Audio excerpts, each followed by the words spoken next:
Hello and welcome to this edition of Arlington Public News. I'm Paul Werling. And I'm Brenda Mahoney.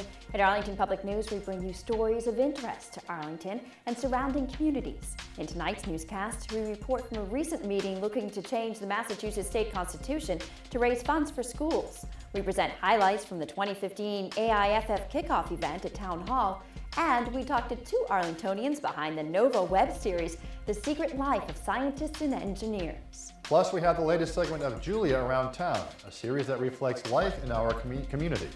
All this and more coming up next. Please stay with us.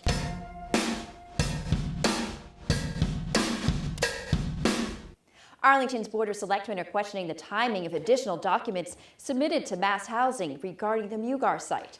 Oak Tree Development turned in documentation after selectmen submitted their comments to Mass Housing that were due August 18th.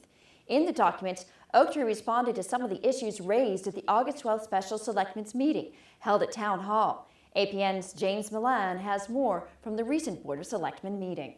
At their October 5th meeting, the Board of Selectmen heard from Arlington's Town Council Douglas Heim about draft correspondence from Oak Tree Development to the Mass Housing Board regarding the proposed 40B project for the Mugar property. As the board will recall, this has taken a somewhat unorthodox turn insofar as the board provided a comment, its comments on the application of Arlington Land Realty back in August.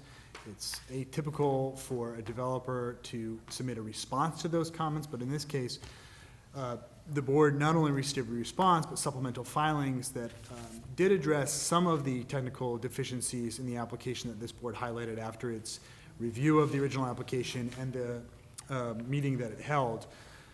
However, based on this board's, the balance of this board's comments over time, based on special counsel's review of the application, my review, these supplemental filings, my review of these supplemental filings, as well as consultation with appropriate town personnel, special counsel John Whitten and I developed this response to try to encapsulate what we think remain the issues for this board and highlight what this board feels the likely problems are with proceeding in this manner. In other words, that an original application was submitted, that application was not complete in many, many ways. As this board will recall, one of its major concerns expressed over and over again to the development team was that they felt they didn't have the information that it really needed to examine all of the issues thoroughly for what's a fragile and controversial site for this type of development.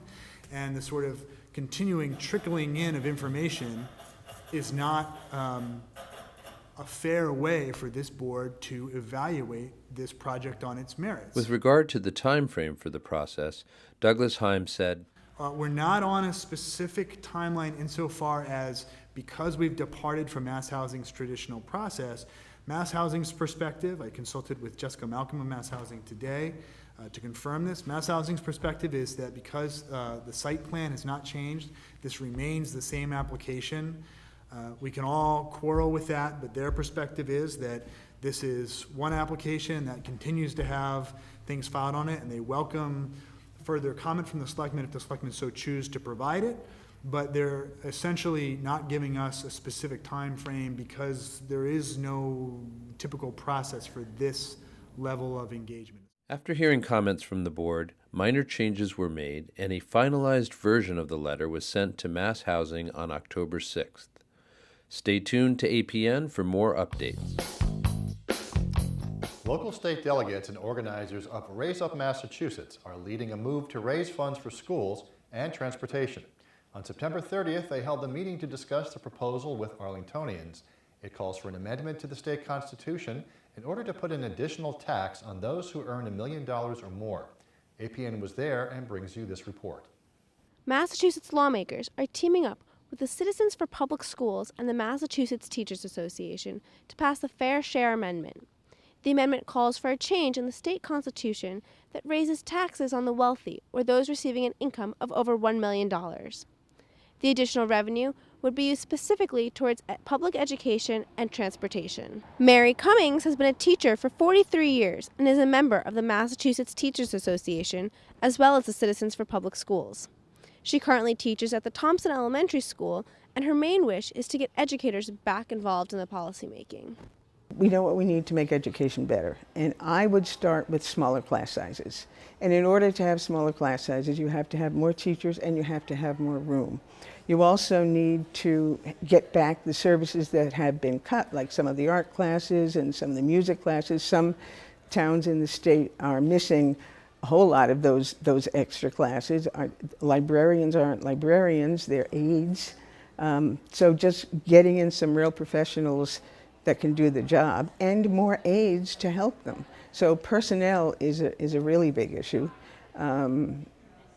There are so many things that we need the money to do. Local delegates Senator Ken Donnelly and Representatives Sean Garbely and Dave Rogers came out in support of the Fair Share Amendment at a meeting at Thompson Elementary School on September 30th. Senator Jay Kaufman of Lexington is the chairman of the House of Revenue Committee. He says other legislative efforts to raise funds, such as raising the gas tax, have failed, and fair share is the best shot. I don't take a heck of a lot of comfort from the fact that it's not just education that's been that we've underspent. We've underspent every line item. So the underlying problem there is that we, as a society, and we in the legislature in particular, have been unwilling to just face the ugly truth that we have to raise some tax money. Some people in the audience wondered how anyone can guarantee that money raised from the Fair Share Amendment will go towards education and transportation. All legislators present say they commit to that use of the funds, but they can't control what a future legislature might do. Because of the amount of money that we spend on education and transportation now, to earmark just a certain percentage of that $2 billion, then does anyone say that we have to commit to the same level that we committed before? So it's unlike the sales tax, a certain amount of money and a certain amount is dedicated for the MBTA and for the school building assistance. This becomes a little more complicated. So we can make that commitment, but everybody knows that there's a back door. Before being put to the ballot in 2018, the campaign must gather at least 64,750 signatures. Next, at least 50 votes are needed from the state legislature during 2 constitutional conventions. For Arlington Public News of ACMI, I'm Erica Matera-Banoon. The Attorney General is set to headline an Arlington Community Forum on the opiate abuse crisis. State AG Maura Healey will lead a panel discussion with treatment and prevention experts from the community, as well as Middlesex District Attorney Marion Ryan. The forum is sponsored by the Arlington Youth Health and Safety Coalition. The group hopes that people will see that opiate abuse is an addiction that needs everyone to come together in response. The Opiate Forum will be held at Town Hall on Tuesday, October 13th at 6:30 at night. APN will be there and provide full coverage on our next newscast.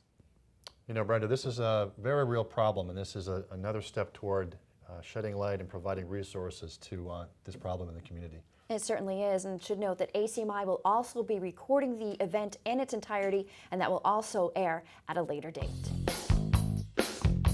On September 25th, AIFF previewed its 5th annual Arlington International Film Festival with a kickoff celebration at Town Hall. The event celebrated both local and international arts and filmmaking. APN filed this report. With more than 20 area artists on hand and exhibiting their work, food and drink provided by a number of Arlington eateries, and a full program of music, dance, and film, the Arlington International Film Festival kicked off its 2015 season with a bang. Can you tell us a little bit about the film that the audience is privileged to be seeing tonight? Sure. It's a short documentary. It's a work in progress because the work is ongoing. Title is Where'd You Sleep Last Night? And it's I follow a woman who was on the street trying to get an apartment, been on the street for about 10 years. And it's sort of her struggles to find an apartment, her struggles with alcoholism. And then when she comes to, she gets an apartment and what that's like for her also. So you spent some time, obviously, with this woman, got her trust, etc. Yeah. That's a really important part. And I have spent a year and a half with her at this point, off and on. And I'm not sure exactly where it's going. So that's why I say it's a work in progress, because I haven't finished we haven't finished the end. I mostly use oils. I really enjoy them. I like the texture that I can achieve with them, and I like the shine and the dullness that it creates. I paint outdoors a lot, and I also paint inside in the studio.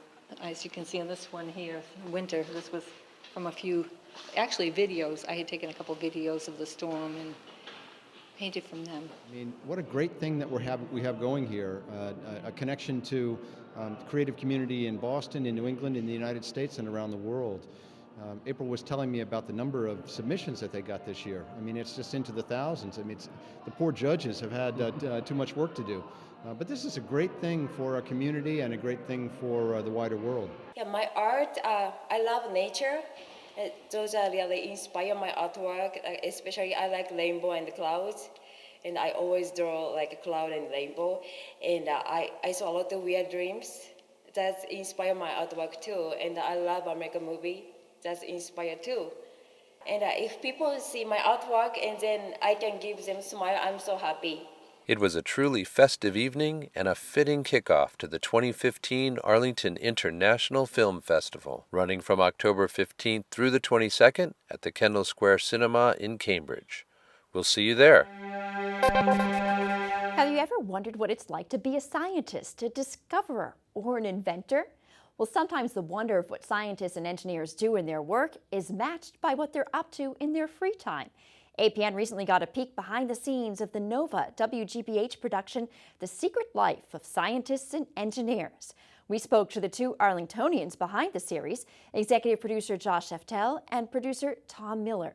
We want to thank AIFF for making the producers available for this interview. Hello and welcome. I'm James Milan, and Tom Miller is here with me in our studio.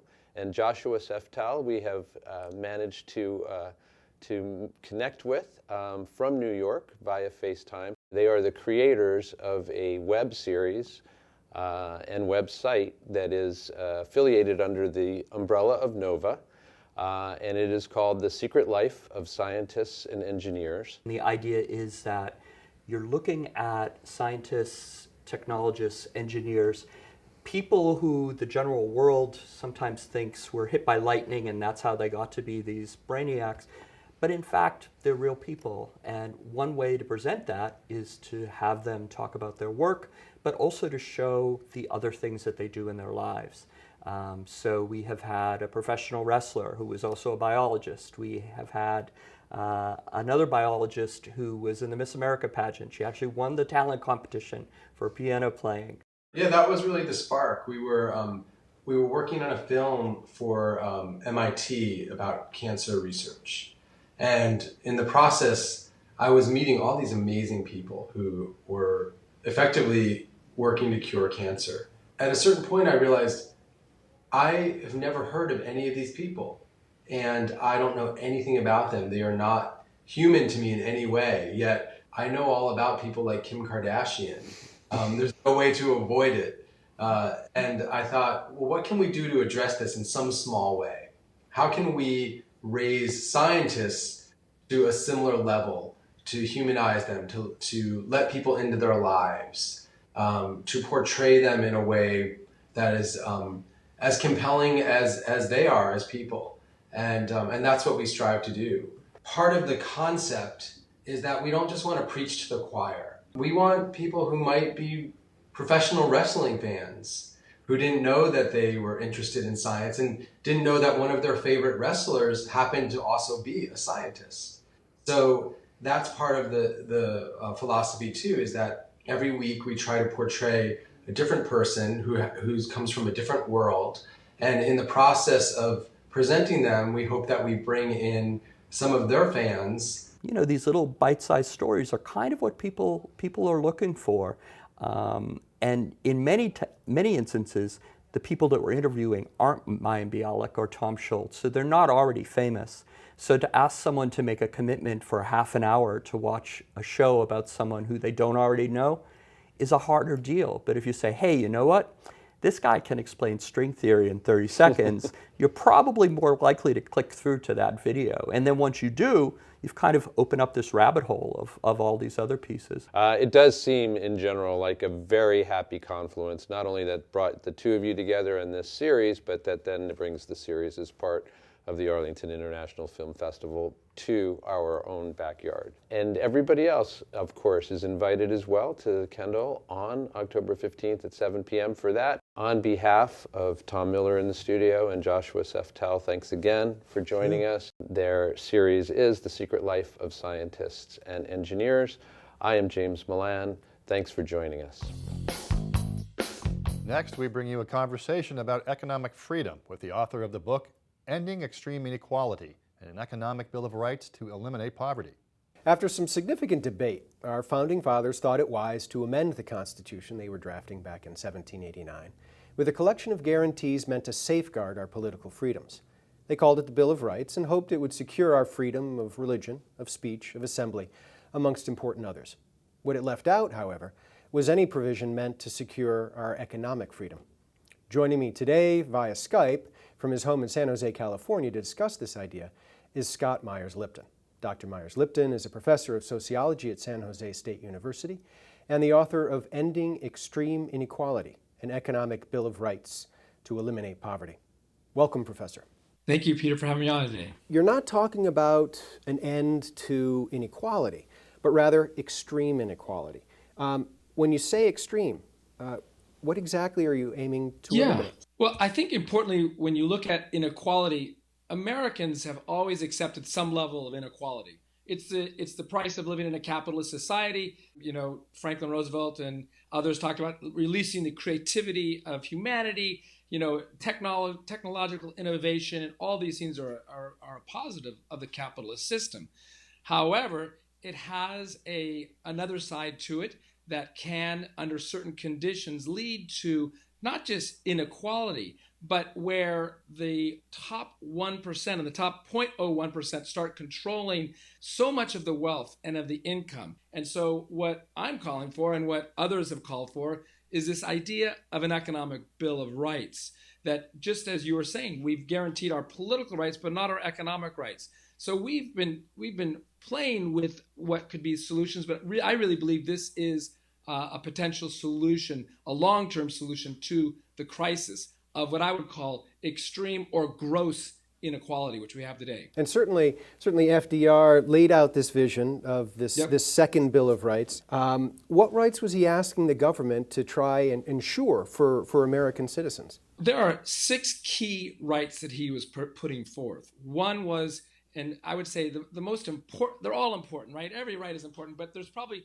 for me, you know, the first 2 that he laid out are absolutely necessary. And that's the right to a job and the right to a living wage. And he said this, as did Dr. Martin Luther King after him. Look at capitalism, while it has its positives, it can create high levels of inequality, and it does not provide enough living wage jobs. So if the private sector doesn't produce that, then the public sector should be able to create those living wage jobs. Look at capitalism doesn't produce enough living wage jobs. Therefore, we need to have public works as a response.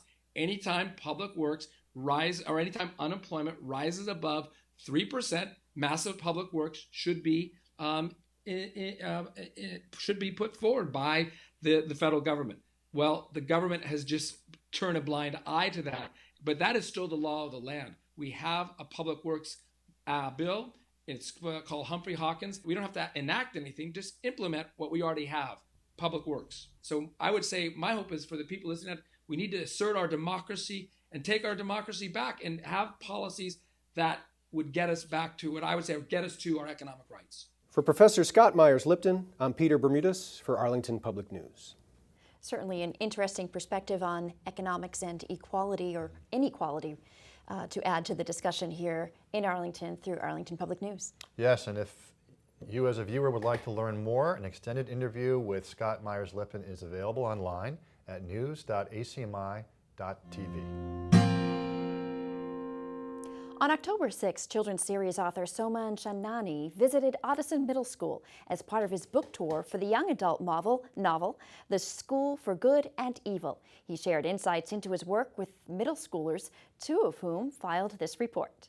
On October 6th, the New York Times bestseller Solomon Chenali presented to students in Ottoson Middle School on his award-winning children's series, The School for Good and Evil. Boston is his first stop of his Lost Ever After tour, his longest book tour for the promotion of the last volume of the School for Good and Evil series. All the 6th and 7th graders of Ottoson Middle School gathered at this wood gym and gave warm welcome to this author. 2 students reporters from Ottoson Middle School asked Chenali to share his experience with students in Ottoson. Hello, my name is Connor Horgan, and this is my colleague Eleanor Kriegsman.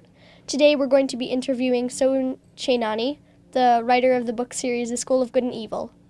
On October 6th, he told a bunch of 6th graders and 7th graders at Ottoson Middle School about his books and his upcoming movie.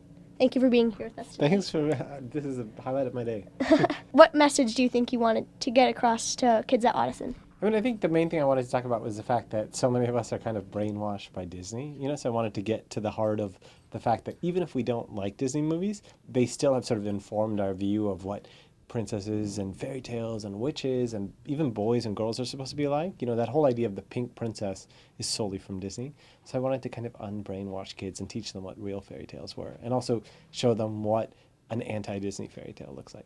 Chenali actively engaged Ottoson students in an interactive Q&A section to guide them into the discussion of good and evil, the principal idea throughout his series. Your parents tell you can't have anyone over this weekend, right? And they go away for their little trip, they come back Sunday night, and you're on the couch with your friend, right? What are you going to say? How are you going to defend yourself? Probably just... They're like, we told you couldn't have anyone over. But you had someone over anyway. How would you defend yourself? There was nothing else to do. There was nothing else to do, right? Do you think they're going to take this well? Probably not. Probably not, but whatever. He got a good weekend with his friend out of it. Nice work. All right, you can sit down. He also talks about his insight behind his works. How did you get from only watching Disney movies as a child to making documentaries and short films to writing books for young adults and kids? I think that for me it was never like I had to be a writer, I had to be a filmmaker. It was that I wanted to tell stories for a living, So all those things are versions of stories. So my life has kind of taken me through different projects that I've become obsessed with, and it just happened that I wanted to do a book that sort of was the anti-Disney fairy tale. So I felt like I could only do that by doing sort of a comprehensive series. Okay. And what do you see for the future of this book series? Well, they're being made into movies by Universal. So the first movie will come out in a couple of years, and then hopefully we'll have a few of those movies. And then I'm doing like a little full-color handbook encyclopedia to the world that'll come out next summer called the Ever Never Handbook. And that'll be sort of the next piece of the series. So hopefully it'll go on in its own form. So I'm Eleanor Kriegsman. And I'm Connor Horgan. For Arlington Public News. APN intern Gabriella Kula recently attended the News and Documentary Emmys in New York, where they honored many journalists and producers, including one man credited with inventing the 24-hour news channel. Last week was the 36th annual News and Documentary Emmys at Lincoln Center in New York City. This was a year to celebrate the innovation throughout these fields, as Ted Turner, creator of CNN, was recognized with a Lifetime Achievement Award. CNN was the world's first 24/7 cable news network. I don't think anybody deserves a Lifetime Achievement Award more than Ted Turner, because without him, this network wouldn't be here. Without him, there'd be no 24/7 news, and he changed the world. So it's great to be able to celebrate that. The Emmys did not just celebrate old accomplishments, but also recognize new innovations throughout the journalism field as well. We made a real decision to try to do some original journalism and get out into the field and do some actual reporting, which has traditionally been very hard to do on cable news. And so we put a real effort into it over the last year or so, and it's paid off. The awards range from local live journalism coverage to long-form documentaries. PBS had the most nominations and awards with 57 nominations and 17 Emmys. It's a tremendous honor. I mean, I know everybody says that, but to be coming from based in Britain and get such an important award in the United States is a huge honor. And not just for me, but for the team who I work with here at PBS Frontline. Also during the ceremony, a scholarship to a young Harvard meteorologist, Matthew Capucci, was awarded, and the Academy recognized journalists and documentarians who had passed away during the last year.